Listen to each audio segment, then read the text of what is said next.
Et c'est parti. Donc, bonsoir, bienvenue. Aujourd'hui, nous allons parler d'une chose que je déteste, c'est pour ça que je vous en parle, ce sont les dialogues. C'est pas tant que je n'aime pas les dialogues, que je trouve qu'ils sont souvent utilisés à tort et à travers dans les romans. Donc, nous allons ce soir comprendre comment les utiliser à bon escient et nous verrons peut-être que la plupart du temps, nous n'en aurons pas besoin, ou pas autant, ou peut-être pas que des répliques au style direct, etc., etc. Alors, pour moi, un dialogue, c'est comme un carrefour. Euh, si vous traversez un carrefour, c'est pas le moment de ralentir, c'est le moment d'accélérer. Vous voulez pas prendre le risque d'un accident. Et un dialogue, c'est exactement ça. Un dialogue, ça doit être vif, ça doit être incisif. Et je trouve que la plupart des dialogues sont lents et plats, à tel point qu'ils en deviennent insultants pour notre intelligence, à tel point que c'est presque un danger pour ma santé mentale. C'est ce que j'appelle l'insupportable chant contre chant du dialogue, qui est une expression du langage cinématographique. Et ma théorie est la suivante: si la plupart des dialogues sont insupportables, c'est que sans le vouloir, nous écrivons très souvent des dialogues comme si on écrivait le script d'une série télé ou d'un film, parce que notre imagination est de plus en plus formatée par tout ça et le roman ne fonctionne pas du tout comme une série télé ou un film. Ce sont des grammaires et des langages différents, euh, des techniques différentes. Et le problème avec la littérature, c'est qu'elle ne montre qu'une seule chose à la fois, alors que le cinéma est simultané. Il peut montrer plein de choses en même temps, à l'avant-plan, à l'arrière-plan, le jeu de l'acteur, les lignes de dialogue qu'il est en train de réciter, la musique, l'éclairage, le cadre, enfin voilà. La manière dont ils sont habillés. On voit énormément de choses dans un seul plan. Et donc, c'est pas grave si tout n'est pas extraordinaire, si certaines lignes de dialogue sont euh, pas très intéressantes, s'il y a des bonjours au revoir, c'est pas très grave.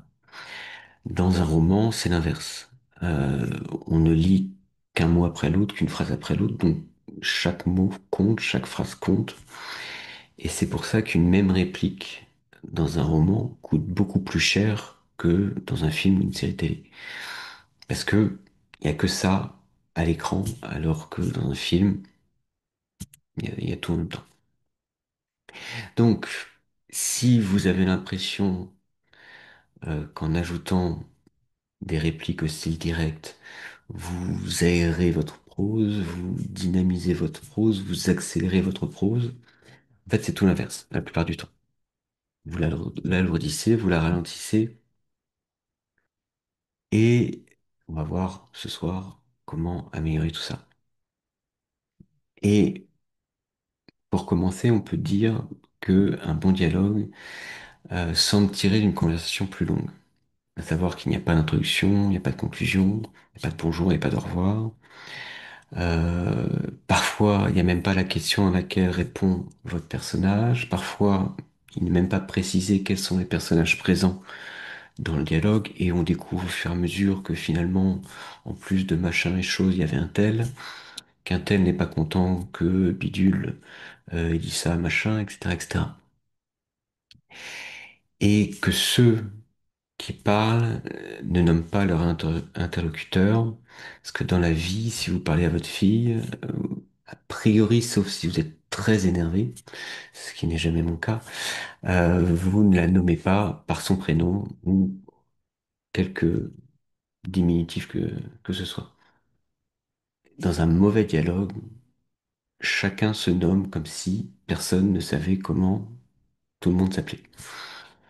Sans doute pour que le lecteur suive, mais d'une part, le lecteur est intelligent, et d'autre part, il est censé déduire en fait du flux du dialogue qui parle à qui. Et parfois, euh, la, la notion même de qui parle à qui est superflue parce que certains dialogues ne servent qu'à montrer une sorte de d'atmosphère, de conversation, et finalement, c'est pas toujours très intéressant de savoir qui a dit précisément quoi. Donc, les bons dialogues, comme tout élément d'un livre, sont implicites. Il y a beaucoup de choses qui sont laissées à l'appréciation du lecteur, à l'interprétation du lecteur, parce que il faut écrire un livre avec l'imagination du lecteur et pas avec la sienne, avec celle de l'auteur. Vous allez un peu imaginer, mais vous allez énormément laisser de travail à l'imagination du lecteur, et c'est une très bonne chose parce que votre livre sera vivant et le lecteur avec, et tout le monde s'en portera beaucoup mieux. Donc, un bon dialogue semble tirer d'une conversation plus longue, mais ce n'est pas pour autant de la conversation. La vie avec les conversations du quotidien serait insupportable si chacun devait parler comme un personnage de roman. Certaines répliques seraient beaucoup trop longues pour passer à l'oral, et par ailleurs, aucune conversation du quotidien ne soutient la comparaison avec un dialogue de roman que l'auteur s'arrange en général à rendre plus intéressant que la vie.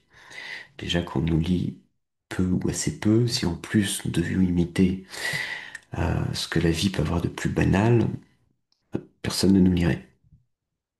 Donc, euh, ce n'est pas de la conversation, donc ça ne sert à rien d'importer à l'écrit l'éthique de l'oral, ou la plupart des tics de la langue parlée, qui très souvent ne fonctionnent qu'à l'oral ou ne passent qu'à l'oral parce qu'on a un cerveau qui fait de telle manière qu'on s'arrange pour ne pas entendre tous les tics de la conversation, sauf si vous avez l'esprit mal fait comme le mien et vous entendez tout, c'est affreux. Donc, un dialogue n'est pas une reproduction de la réalité, de l'oral, c'est plus une simulation, un à peu près ordonné par comment dire, euh, les contraintes, les qualités propres à l'écrit. Donc, voilà. Il faut que ça donne l'impression que c'est vivant, que c'est spontané, que c'est improvisé. Euh, et en fait, c'est très travaillé.